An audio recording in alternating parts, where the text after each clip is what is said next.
Are you ready to turn heads? Luxury isn't just worn, it's experienced. Introducing a Layla Cara style and new up-and-coming designer collection where exclusive shoes and bags for men and women meets your feet. How about you take a handbag and wear it in style, where each piece is personally designed by Layla Carroll herself and handcrafted from the finest material in Italy. Leather, smooth like butter, bold, timeless, distinctly you. Step into true elegance and make your mark with a Layla Cara style where confidence meets craftsmanship. Visit a Layla Cara style and experience the luxury of art that you wear. Chapter 7, Healing from Narcissistic Abuse. So by this time in our marriage, I'm aware that things was not going to get any better. I was also aware that things was not going to change. If I did not make a decision to make changes within myself, I would still be in that marriage to this day, or probably be very battered and, tremendously abused, or who knows, probably dead. Or maybe I would have killed him. I don't know. Either way it goes, what I do know is that I did do something, and I did start making some changes in myself. But I had a dilemma. I had a situation that occurred which held me up in the process of healing and letting go of the marriage. In this chapter, you're going to hear the things that was taking place and why they was happening the way they were. And at the end of this chapter, I'm going to explain in more details.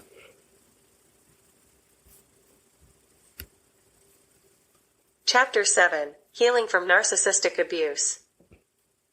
We are going in our third year of marriage, and a lot has changed as well as not so much. I had been working as a flight attendant for about 4 years at that point, and we had taken many trips together at my expense, because he still wasn't working. When he did get a job, he would only stay there for about 2 weeks and come home with an excuse why he needed to quit working there or why he got fired. I knew I was enabling him to be a man and my husband by letting him continue this way.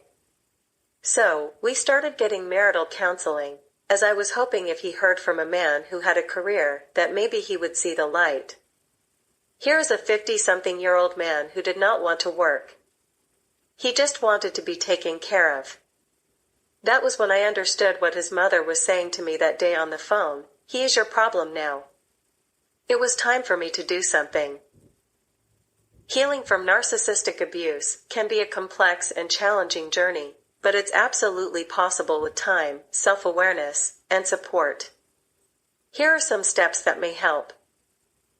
Recognize the abuse. Understand that what you experienced was abusive and not your fault. Educate yourself about narcissism and how it manifests in relationships. Before I met Nikita, I didn't know what narcissism was. I got on the internet to look up his behavior because I had never dealt with a person to this degree before. I needed to understand who I was married to. When I researched his personality, narcissism kept coming up. So, I dove deeper and deeper into learning and studying this kind of characteristic behavior. This is why I am able to write this book for you. Seek support. Surround yourself with understanding and empathetic individuals who can provide emotional support. This could include friends, family members, support groups, or a therapist who specializes in trauma and abuse recovery. Set boundaries. Learn to set healthy boundaries to protect yourself from further harm. This might involve limiting or cutting off contact with the narcissistic individual, both physically and emotionally. Practice self-care. Focus on self-care activities that nourish your mind, body, and soul. This could include exercise, meditation, journaling, hobbies, or spending time in nature. Process your emotions. Allow yourself to feel and express your emotions, whether it's anger, sadness, or grief. Journaling, therapy, or creative outlets like art or music can be helpful in processing these feelings. Challenge negative beliefs. Narcissistic abuse often leaves survivors with deep-seated negative beliefs about themselves. Work on challenging these beliefs and replacing them with more positive and empowering ones.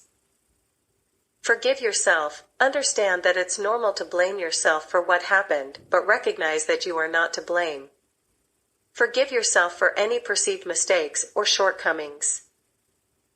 Focus on personal growth. Use this experience as an opportunity for personal growth and self-discovery. Invest in activities that help you build self-esteem, develop new skills, and cultivate a sense of purpose. Practice mindfulness. Stay grounded in the present moment and cultivate mindfulness to help manage anxiety and intrusive thoughts. Mindfulness practices like deep breathing, meditation, or yoga can be beneficial.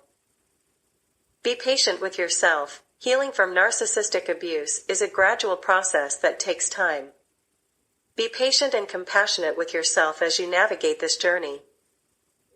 Remember that healing is not linear, and it's okay to have setbacks along the way. The most important thing is to keep moving forward and prioritize your own well-being. I started trying to put my needs first, but it wasn't as easy as it seemed to be in my mind. Because Nikita's health started changing from normal to bad. His diabetes was getting worse. He went from taking pills, metformin, to shooting himself up with insulin. Not only was he diabetic, but he had also developed high blood pressure and had to take blood medication. Who did you think had to pay for all his medication and treatments? Me? Yes. I had added him to my health insurance, and it was costing me an extra $600 each month. Now I was starting to stress out and becoming depressed. I started hating I put myself through this and married a man I clearly knew wasn't a good man. I let my pride get the best of me when my mother, brother, dad, and best friend told me not to marry him. I was determined to prove them wrong about him. As Nikita continued to be hard-headed and not do what the doctor told him to do, his right foot opened up. We weren't sure how the sore on top of his foot got there, but he couldn't walk on it. When we arrived at the hospital, he was admitted right away. His blood pressure was off the charts, and the doctors were worried about if he was going to have a heart attack very soon. So, we spent 7 days in the hospital where Nikita had to have foot surgery because his foot was not getting any better and his blood pressure continued to rise. While he was in the hospital, his attitude continued to get nasty with me. He didn't like how I would wear my hair in its natural state. I didn't feel like getting dolled up and wearing hair weave and makeup. He always wanted people to think he had the perfect life, so he was always making himself bigger than he was. I didn't feel like it was necessary at that time. But he hated it when I wore my natural hair and didn't wear makeup.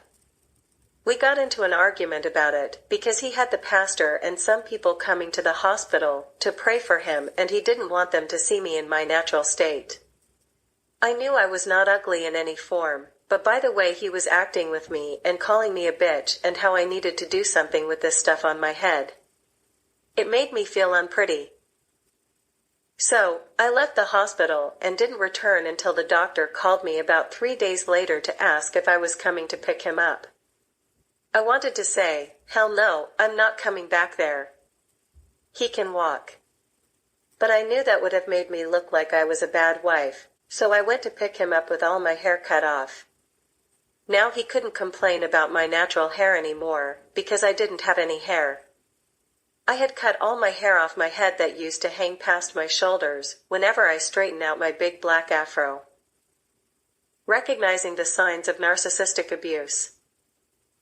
Recognizing the signs of narcissistic abuse is crucial for protecting yourself and seeking support. Here are some common indicators. Manipulation and control. Narcissists often use manipulation tactics to control others. This can include gaslighting, making you doubt your own reality, guilt-tripping, or using emotional blackmail to get what they want.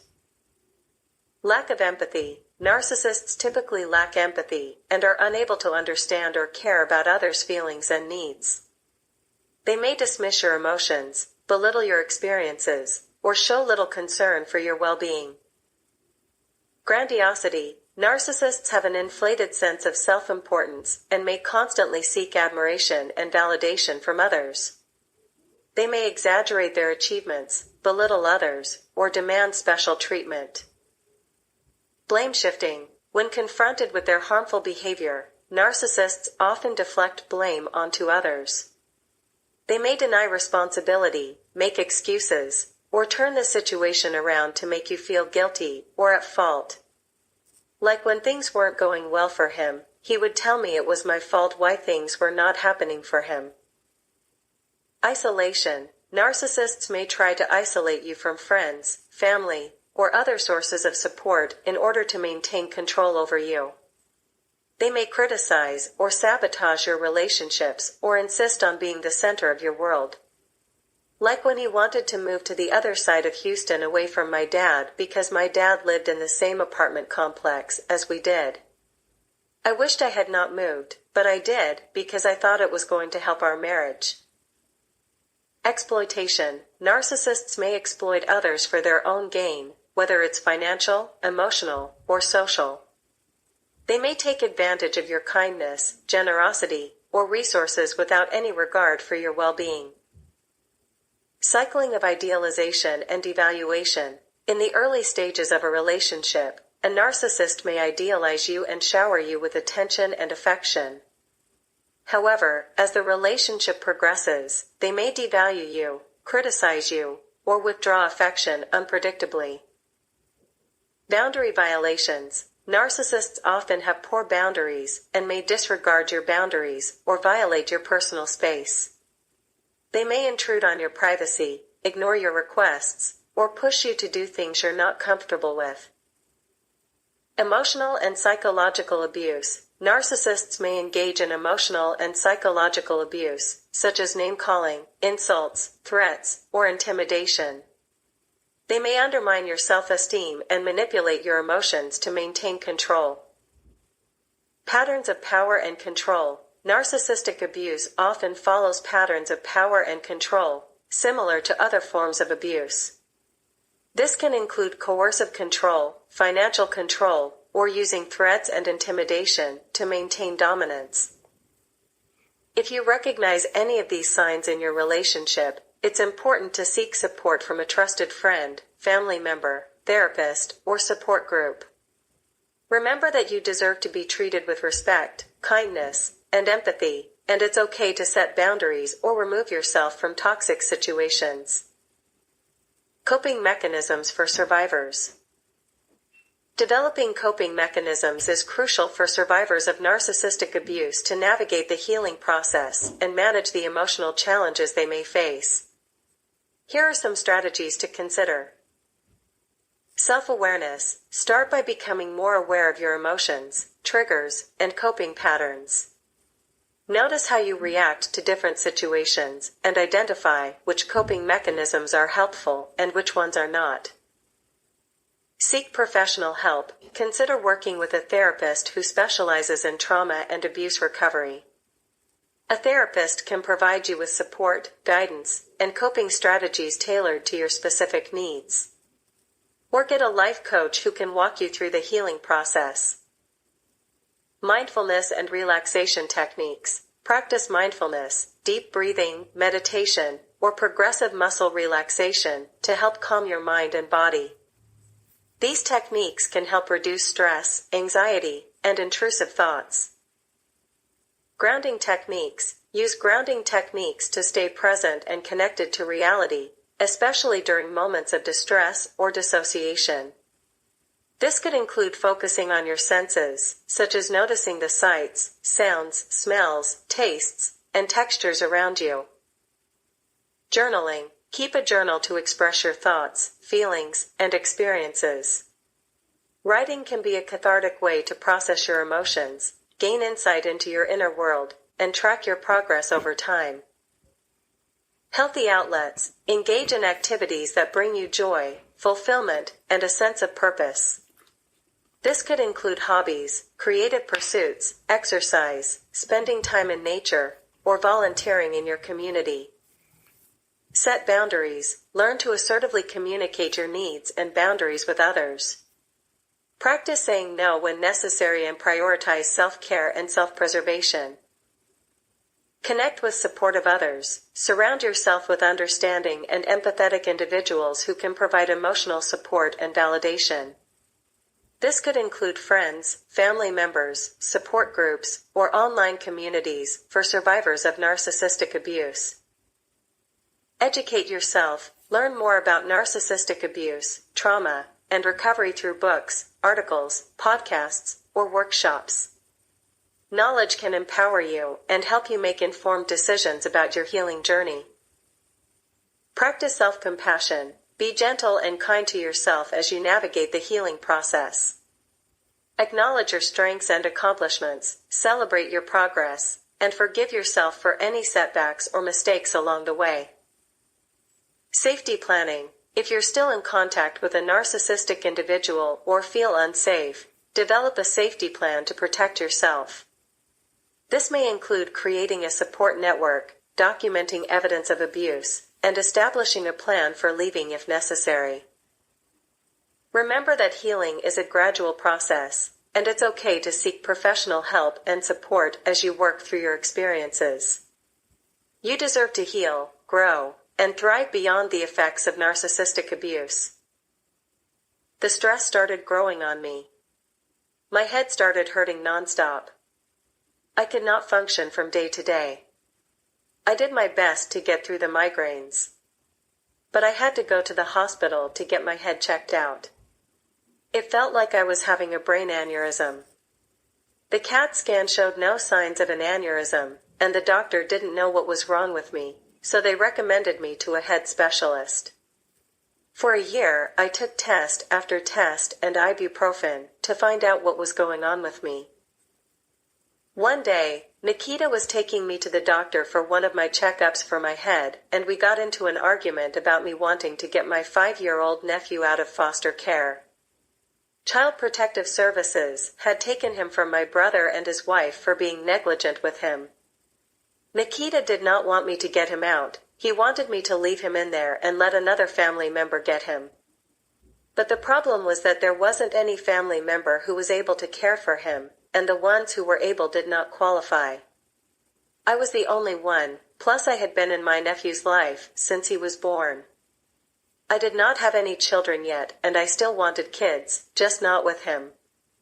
I knew if I had children with him, I was going to be trapped. When I went inside the doctor's office, I sat down to get my blood pressure checked, and my pressure was high. I had never had blood pressure problems in my life. I had always been healthy my entire life. So, the nurse was concerned about that. Nikita was still sitting outside in the car. The nurse said, "This is odd, your blood pressure is high today. Let me take it again just to be sure." As she was taking my pressure again, Nikita walked in the door of the doctor's office, and the nurse's eyes grew bigger. "Your blood pressure is continuing to go up. This isn't good. We are going to have to admit you to the hospital." Then she turned around and seen Nikita standing in the waiting room looking over at me. "I think I know why your blood pressure is rising, and why you are having migraines." Then she asked me, "Did you two have an argument?" Every day of this year and last year, and the year before that, I told her. He wants to control me, but I fight against it. We even argue about sex. She went on to say, "If you don't do something about the stress, it is going to kill you." When she said that to me, it was like a light came on in my head. I went home that day and started a fast. I prayed and told God all about my problems. I told him how I was not liking how my husband has been treating me. No matter how good of a wife I am to him, he just continues to not do his part as a husband. I asked God to step in my marriage and lead the way. I asked God to help me make better decisions when it came to my nephew and concerning my marriage. As the months rolled by, my nephew got placed in our home and Nikita did whatever he could do to make it uncomfortable for my nephew. He complained to me about every little thing that 5-year-old did and spoke. It was like having a child for a husband. When I was flying to work, my dad would come to our apartment to care for his grandson, because Nikita did not want to watch him, and plus my dad and myself did not trust him alone with the child. I did not want to come home and Nikita did something harmful to him. Especially after what happened to that pretty little girl earlier that year on the news. The diabetes and blood pressure medication were having some unpleasant side effects on Nikita. He started suffering from erectile dysfunction, ED, and although he could not get it up anymore, it didn't stop him from trying to get some from me, or from anyone else. There would be nights when I would be asleep, and he would try to force himself inside of me, without an erection. It would be painful, and I would stop him and force him off me. Then I would go into the bathroom and hide out until he fell asleep. While I was in the bathroom, I would start praying and asking God to end this torture I had put onto myself. I would ask for forgiveness and help me to get out of the marriage because I knew I should not have married him, and I felt it was my punishment for not listening to everyone and my gut feeling when I was told not to marry him. When Nikita would want to have sex, I would get sick to my stomach, because it didn't make any sense to me how he would want to have sex, and he knew he could not get it up. It was just pure evil to me at that point. I would tell him, "Why are you still trying to do this? There is nothing wrong with me. I can get hard. It's you. You just don't turn me on anymore," he would say in a nasty tone. "If I don't turn you on, then stop trying to force yourself inside of me. You do this every night we lay down together to go to sleep. So, stop lying to yourself." I knew his ego was bruised, because he couldn't get an erection, because his penis would not work for him anymore. Truth be told, I was glad because it meant I didn't have to have sex with him anymore. But it didn't stop him from trying to meet other women online and pretending he still had it going on. I'm not going to lie, when we first met the sex was amazing. It was mind-blowing, and I wanted it all the time. But when the name-calling and disrespect started, I started losing the desire to want to have sex with him. When I discovered Nikita's online affairs, I was hurt and upset. He and the ladies would talk about having children together, and he would lie and tell them he wasn't married and the photos. Oh, don't let me start on the photos the women would send to him of their breast and the inside of their vagina. It was very disrespectful, and we would argue about it as well. While I was arguing with him, I heard the Holy Spirit speak to me again, "Stop fighting with him." I knew I had asked for God to help me, so I left our home that night and walked across the street to the park that was well lit up so I can be seen. But I didn't want Nikita to see me, so I sat in an area where I could see our apartment, but he could not see me. My nephew was fast asleep, and he didn't wake up while we were arguing. While I was sitting on the park bench, I start talking to God and crying out to him again. Asking him to help me again, "Heavenly Father, now he is committing adultery. I know this is grounds for a divorce." Just like what Eric did. It says it in Matthew 5 verses 31 to 32. I want a divorce. Should I divorce him? Later that month, I had gotten a call from my nephew's social worker from the CPS telling me that the judge wanted me to divorce Nikita in order for me to adopt my nephew. My stubbornness kicked in real fast, because I had gone through a lot to get my nephew placed in my home. I had to hire 2 law firms to get him placed with me because another family wanted to adopt him, and CPS did not want to place him in my home. It wasn't because Nikita and I were fighting, because they did not know that. It was because his background check wasn't to their liking. I started refusing to divorce him, and CPS started threatening to remove my nephew if I didn't. I had to drive to San Antonio that day after I got home from work to pick my nephew up from my mother's house, and I told her what CPS told me, and she agreed with them. So, me and her got into an argument about how I felt that no one was going to control my life. I was sick and tired of being told what to do by people. I was under a tremendous amount of stress, and no one cared. My head felt like it was going to explode, and no one cared.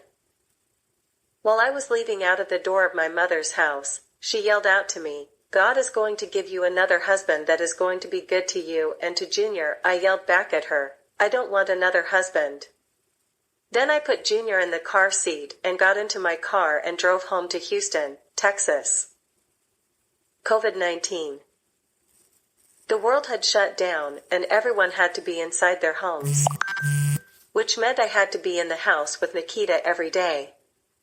As a flight attendant, I was considered an essential worker, but my airline had given us the option to not fly if we didn't feel safe. I chose to continue to fly because I knew it wouldn't be nice to stay home with that man for weeks at a time. Being away from him was my peace. But on July 15, 2020, things changed for me. Nikita and I were getting ready to go shopping because the city had opened up for a few hours to let people go to the stores. I had put on a sundress that I had worn many times before with him.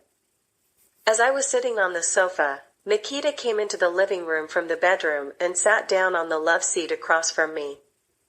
He looked over at me and said, "Are you going out looking like that?" I asked to be clear, "Looking like what?" "You heard me." "Yes, I heard you, but I don't understand what you are referring to.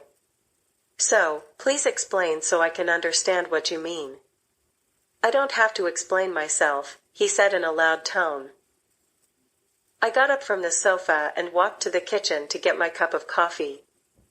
He got up and walked over and stood over me. "I can see your breast, and I don't want any man looking at what's mine. If you don't want me to wear this dress, all you had to do was say so and not get an attitude with me. It's not like I haven't worn this dress many times before, and you haven't had a problem with it then. I saw your Facebook post talking about how you are going to adopt your nephew. I am not adopting him. I have my own kids," he said. "And you are right, you are not going to adopt him, I am." "How are you going to do that?" "In the state of Texas, we both have to agree to adopt, and if one of us say no, then you won't be able to. Like I said, I am going to adopt my nephew." He started yelling in my face, and bolted his hands up and pounded them into my hand as I had my left hand sitting on top of the countertop. It hurt.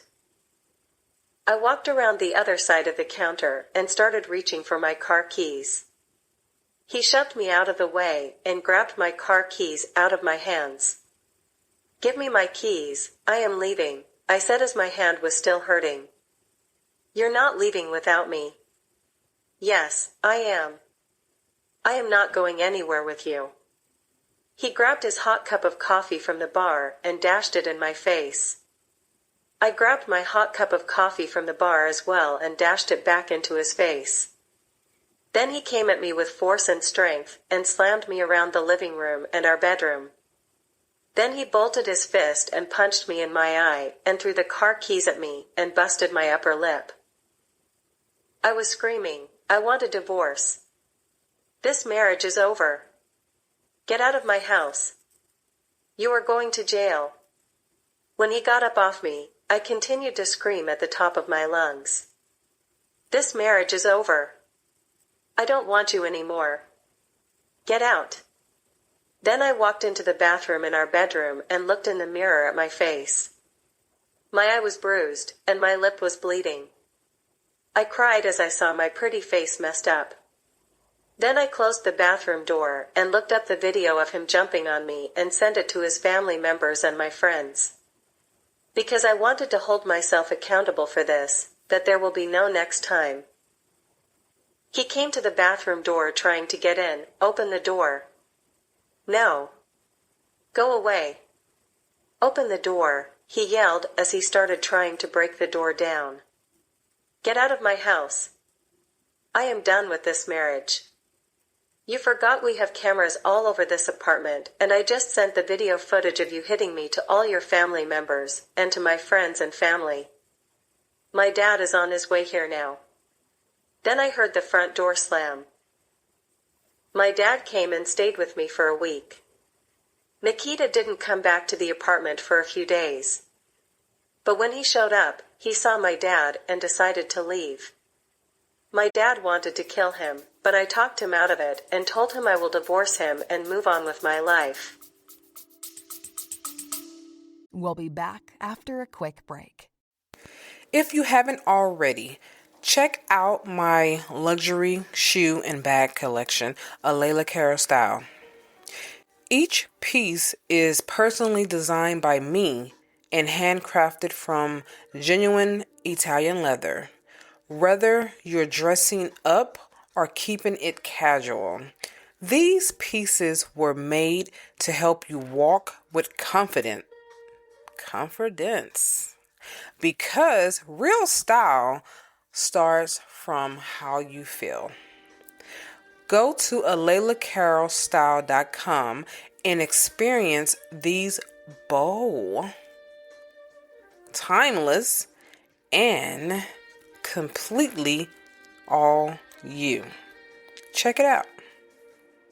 You might find something you like.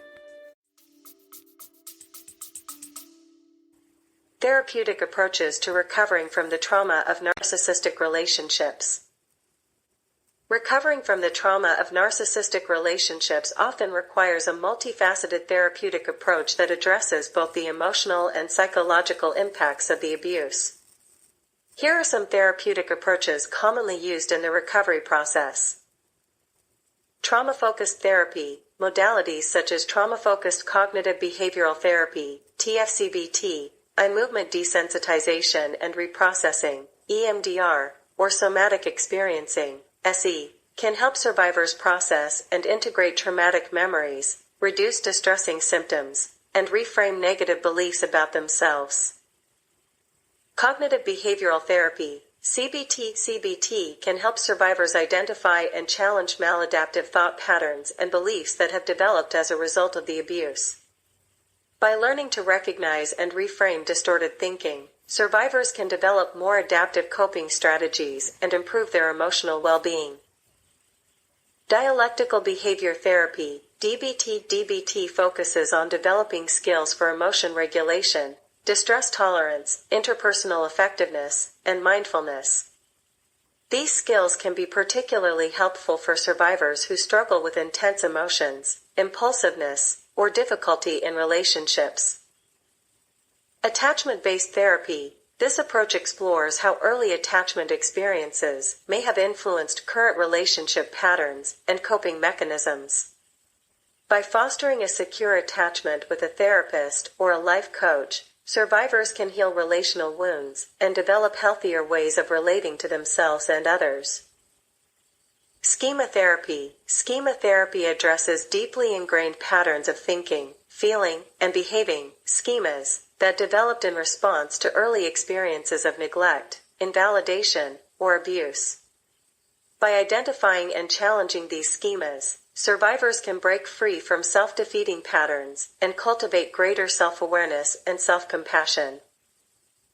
Mindfulness-based therapies. Mindfulness practices, such as mindfulness-based stress reduction, MBSR, or mindfulness-based cognitive therapy, MBCT, can help survivors develop present moment awareness, self-compassion, and acceptance of difficult emotions. By learning to observe and tolerate their experiences without judgment, survivors can reduce reactivity and cultivate inner peace. Group therapy and support groups. Participating in group therapy or support groups for survivors of narcissistic abuse can provide validation, empathy, and a sense of belonging. Connecting with others who have similar experiences can reduce feelings of isolation and shame and foster mutual support and understanding. Expressive therapies. Creative modalities such as art therapy, music therapy, or dance/movement therapy can provide alternative means of expression for survivors who may struggle to verbalize their emotions or experiences. These modalities can tap into the unconscious mind, promote emotional release, and facilitate healing on a deeper level.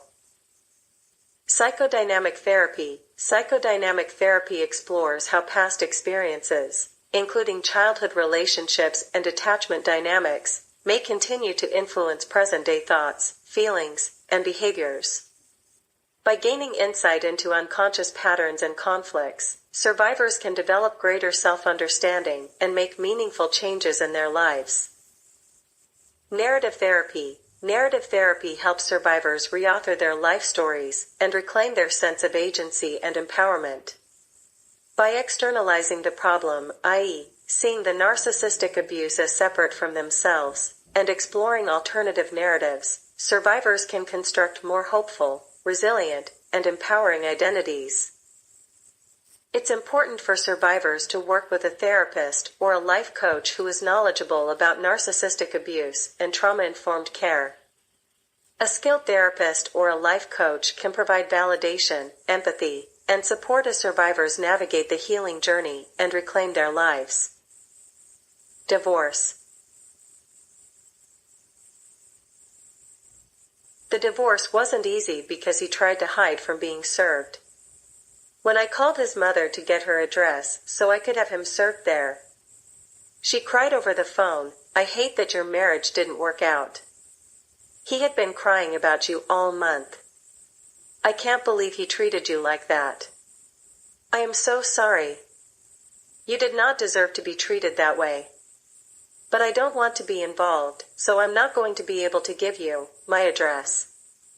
But little did she know, I already had her address. I was just being respectful to her and not just having him serve all willy-nilly. But since she was not willing to work with me, I had him served at her house anyway because I knew he had nowhere else to go but back to her house in Omaha, Nebraska, where I met him at. Leave them mama's boys with their mama. After he was served the divorce papers, he would not sign them. "I know you are seeing someone," he said to me over the phone as I was trying to talk him into signing the papers. "If I am, so what? You've probably been seeing him while we have been married." "That's what you do, not me," I said. "I will not sign." "Why should I, so you could go marry him?" We went out on one date. "You don't make any sense," I said while shaking my head in confusion. "I can tell he is in love with you. I see it in his eyes, and the way he talks about you on Facebook. Thank you for letting me know you are stalking our Facebook pages, so I can let him know to block you, and to put his page on private. This man is good to me, and to Junior. He has always been good to me since the very beginning when I met him years ago. This is the man I should have given a chance to before I met you. I have learned my lesson. I'm not signing those divorce papers. You are my wife, and you always will be," he said, pretending to be sad. I was over that fake shit. "What you are failing to realize is that I still have the video footage of you jumping on me and slamming me all around the house.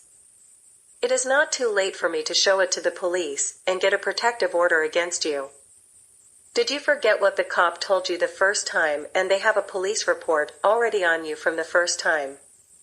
A week later, the signed divorce paper came to me in the mail, and I sent them off to the courts, and Nikita was never seen or heard from again. Thank God. I had finally learned my lesson. Chapter 8. The Narcissist in the Workplace.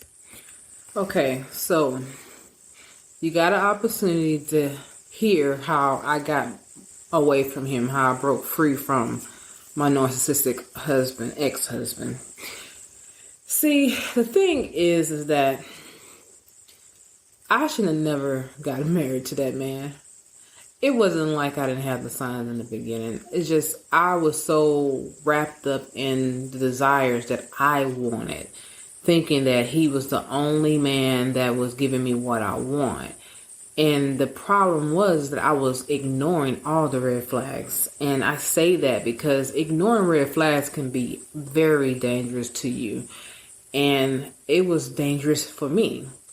And when you get married and you post your pictures and your videos of your wedding and how beautiful you look on social media and all that stuff, and people are commenting and they just like, oh, but you start like, you don't want to turn back around like, oh, we're getting a divorce. It's like a disgrace. It's like shame that's being brought up on you. And that's how I felt. I felt like I was being shamed, like it was a disgrace to just be in a situation that it seemed to the outside world that it was beautiful and the best thing ever. And then all of a sudden, he used the words and I let the world know about it. And yes, I did. I did let people know. The videos, I made sure that I took those footage of him hitting me, talking crazy to me, all the things that he was doing. I wanted people to see it. One reason why is because he had such a charm about him that people would not have believed me if I would have just told them and not showed proof. They would have thought that I was tripping. And he would have made it seem like I was the one tripping. He would have told them, my wife is crazy. Oh, he would have done all kinds of stuff like that. She's just trying to bring a black man down. It'd be all that kind of talk. But I knew that if I had showed the video, I didn't even say anything. When I took the footage, I just took the footage of how it got started to when I told him that I sent the video to his family members. I showed that clip to some of his cousins and even my family and my friends. And I got a phone call immediately. They was calling me immediately trying to find out what was happening because they was shocked. Like they was like, I cannot believe. Now my dad knew that he was that kind of person. That wasn't surprising for him. But it was the matter of him seeing it to a point where he was like, no, I'm going to kill this dude. I'm coming over there right now. And I was like, no, Dad, don't do that. Don't do that. I don't want you going to jail behind this dude. I'm going to actually leave him for real this time. I will not stay with him. And I said, you best believe that. I'm not going to put this video out there for the world to see. And then I stay with him. One thing for certain, I always hold myself accountable for the things that I mess up on. And that's one of the things the narcissist does not do. They do not hold themselves accountable for their actions and the things that they do wrong. They will blame everybody else for it. And that was something that I knew that if anyone that he was trying to paint an image of him being such this beautiful person or this great guy or this upstanding man and everything, that they would know that he was not that person. And it would have shattered his whole reputation of what he built, his whole persona that he built. The persona that he was building was that he was just such a great guy. He was very talented. He had it going on and people envy him. That's what he wanted people to do. So that's why he was so fixated on how I wore my hair, the makeup, the clothes I wore. If my hair wasn't done, oh, he was tripping about it. If I decided to wear my natural hair. And the problem was that I used to wear my natural hair all the time. Every now and then I would wear a weave. But most of the time I would wear my own hair. Because I had a head full of hair. Why not wear it, And growing up, I was a hairstylist. I did my own hair. I did everybody else's hair in the neighborhood. So I took my hair as a sign of a gift from God that I should be able to enjoy what God gave me. Oh, he hated it. Oh, he hated it with a passion. He felt like me wearing my natural curly hair was just not it. Like, you're not going to be walking around here with no afro. Even if you do straighten it out, I need you to do. And he wanted me to look like Michelle Obama. I need you to wear your hair like hers. I'm like, I think that's her real hair, baby. I don't think. That's how I would say sometimes to him when we first started talking about my hair. And then over time, that baby changed to Negro. What are you talking about? I am not no Michelle Obama, and I'm not going to try to be like that. I am not her. I am me, and I am going to always be me. And, that's what sparks a lot of the arguments, because I did not just sit there and let him talk to me crazy. I would speak back and say things back. As you can tell in the story I talked about, well, in my book, how I talked about how he dashed me in my face the hot coffee. And I picked my hot coffee up off the bar as well and dashed it right back in his face, because I'm not going to let you just keep doing this stuff to me. At this point, I'm over it. I'm ready for the marriage to end. I'm already in a dilemma where I have to make a choice between my husband or my nephew.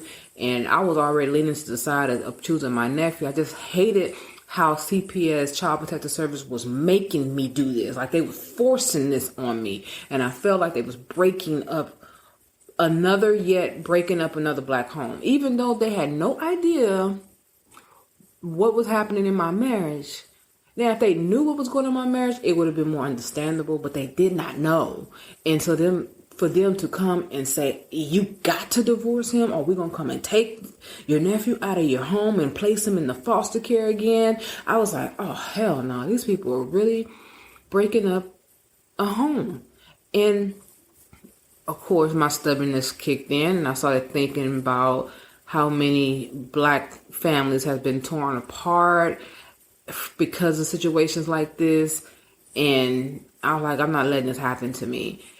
It wasn't because I didn't want to leave my husband. It was because I felt like they was forcing me to do something that I did not want to be forced to do. That, to me, I wanted it to be my decision that I chose to leave him. Because the other thing they told me was, well, the judge said that just divorce him now, adopt your nephew, and then remarry him. And in that case, that your name will be the only one on the birth certificate. He won't have no part of it.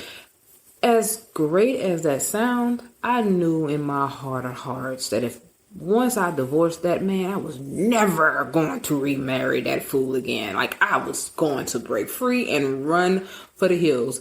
But it wasn't about that. It was all about the principle of them forcing me to do this.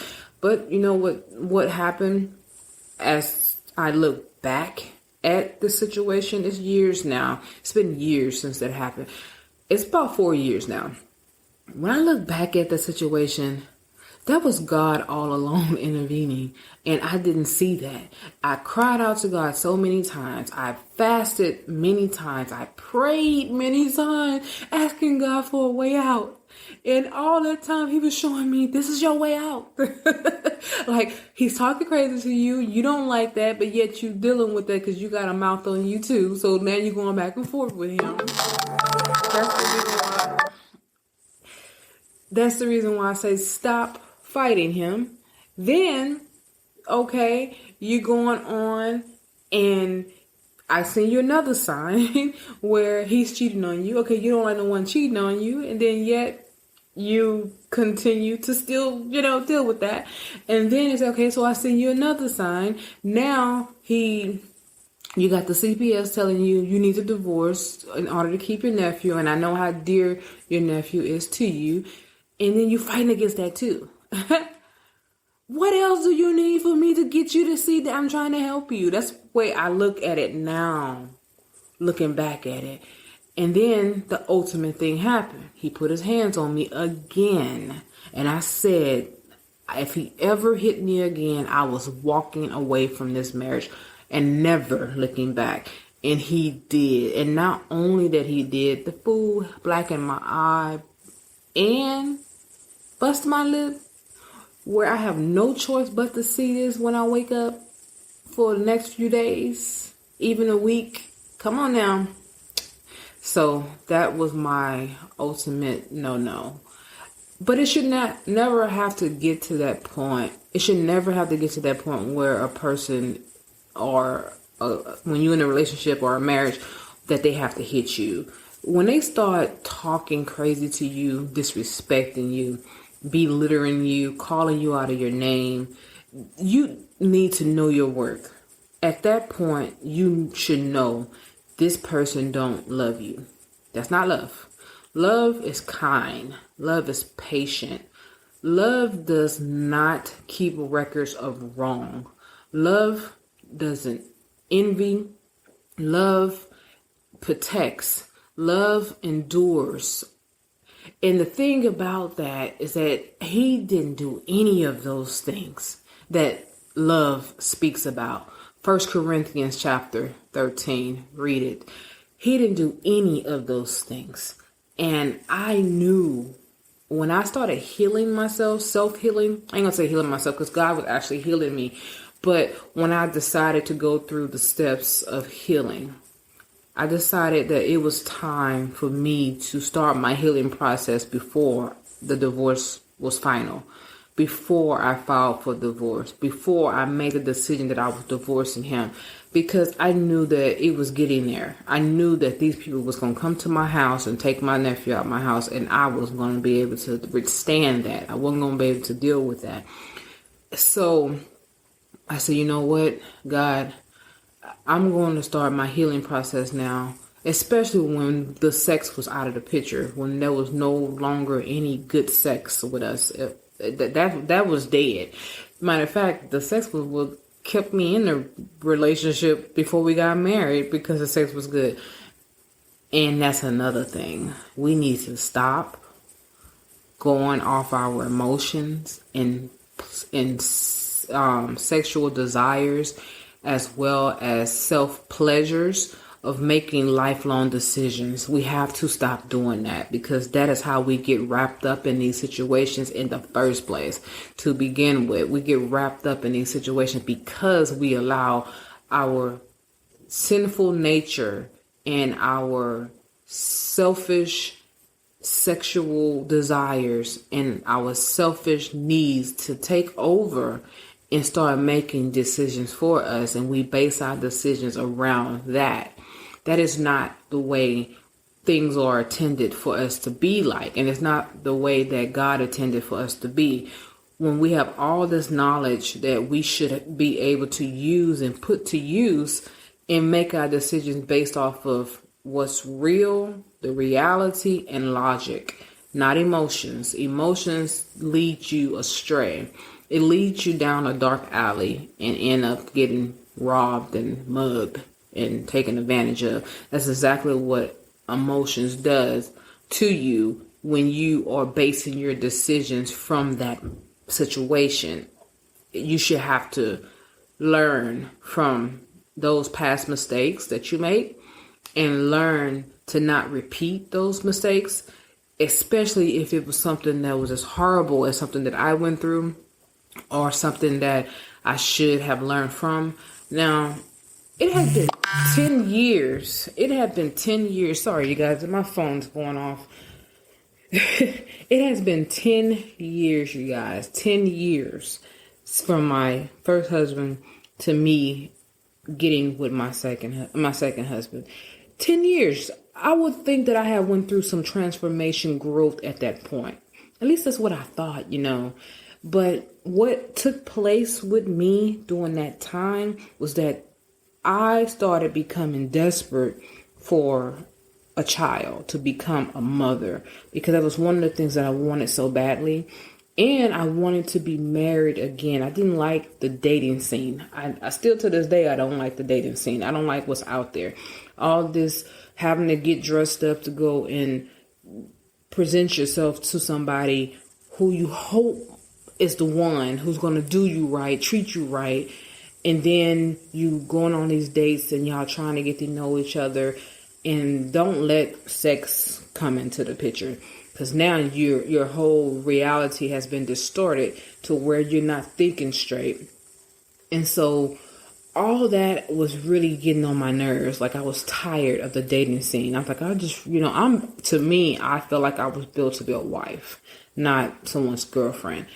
And that my life was also built to be a mother, not just being childless, without a child. And I felt to myself, I was like, okay, I know that I'm very talented. I know that I have a whole lot of gift inside of me that needs to be shared with the world. But I kept praying, like, God, give me a good man, give me a child, something like that. I do not want to be growing old alone by myself. And I think that a lot of us have that same thought pattern, especially women. You know, we have been bred from childhood that we're supposed to be domestic, that we're supposed to have children and we're supposed to be married, and we don't realize that that's not always the case. Sometimes being on your own without the children, without the husband, without the boyfriend is healthy, because it get yourself ready. It gives you time to get ready for that, but it also gives you time to do the work that you was really put here for, and that might be something other than just being domestic. And if you constantly keep yourself in a mindset that you need to have those things, you neglect the main thing that you was really here for, which is your purpose. You neglect it. And I was neglecting it. I know that I was neglecting it because I kept always thinking about what I wanted versus what I was needing to be doing.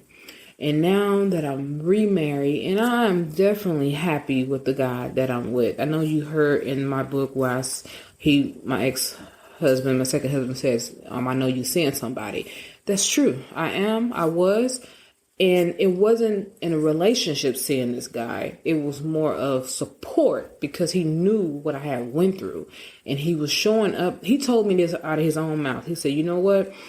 I was coming around you during that time because I knew you wasn't ready for a relationship, but I also knew that you needed protection. So I was coming to your house every day when your dad wasn't there, or even sometime when your dad was there, and me and him would sit and talk for hours.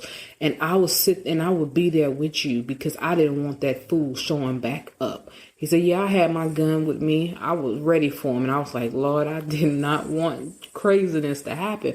But this is what my current husband right now had told me. Marcus, is what he said. He said, I was there to protect you. I was not going to let him come back to your house to do anything else to you or to your son.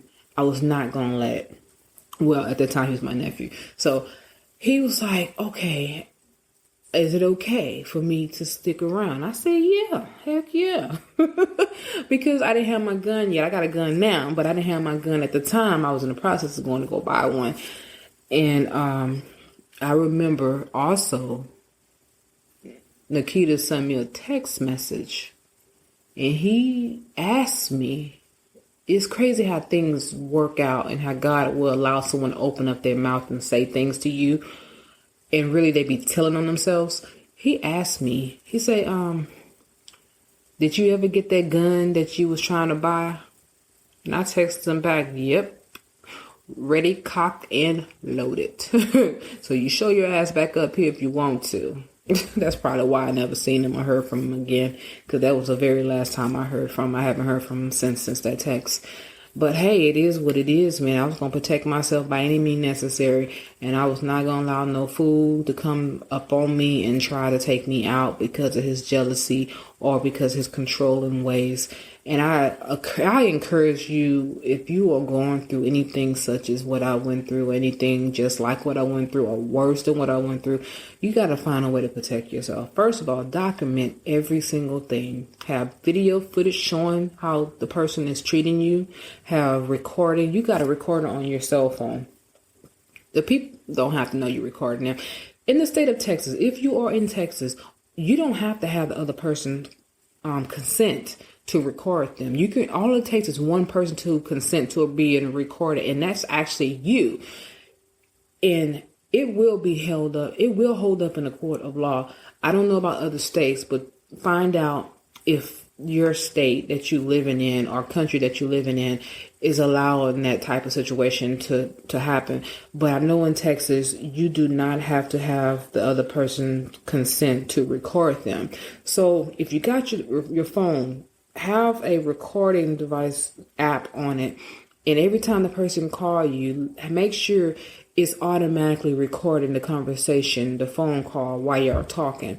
Also, make sure that if y'all together in person, hit that recording button on that app and just record the entire audio of it. You can't always record video, but at least record the audio part of it so the person can be heard about what they're saying to you, and keep that as a record. And you want to keep as much record as possible because you want to make sure that the person don't get away with the things that they're doing. And hey, just in case something happened to where you have to protect yourself and it's self-defense, you can use that to help you as well in your case.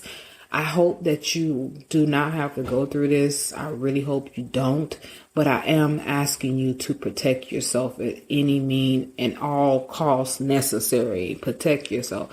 If there's anything in this world that you have the right to do, that is that you have the right to protect yourself. Okay? Signing out, Layla. We're going to do chapter 8. Stay tuned for that. Chapter 8 is the narcissist in the workplace. Now I'm going to do a shift where I talk about narcissism as having a controlling boss or a co-worker or those type of things. So we're off the relationship part. Now we're going to start talking about the other part of dealing with narcissism, and that's a narcissistic person in the workplace. Are you feeling overwhelmed and exhausted by stress? Introducing Stress Management with Imaging Coaching, your ticket to a calmer, more balanced life. In this journey you will be taking with us here at Imaging Coaching, we'll equip you with powerful techniques and tools you can use to conquer stress, regain control, and transform your life. From deep breathing exercises to mindfulness practices, you'll discover the tools to relax your mind and body. Come join us on this transformative path and unlock a world of inner peace and resilience. Don't let stress hold you back any longer. Take charge of your well-being today with Imaging Coaching, your stress management team. Discover clarity. Defeat stress through Imaging Coaching at imagingcoaching.com. At imagingcoaching.com. At imagingcoaching.com. At imagingcoaching.com.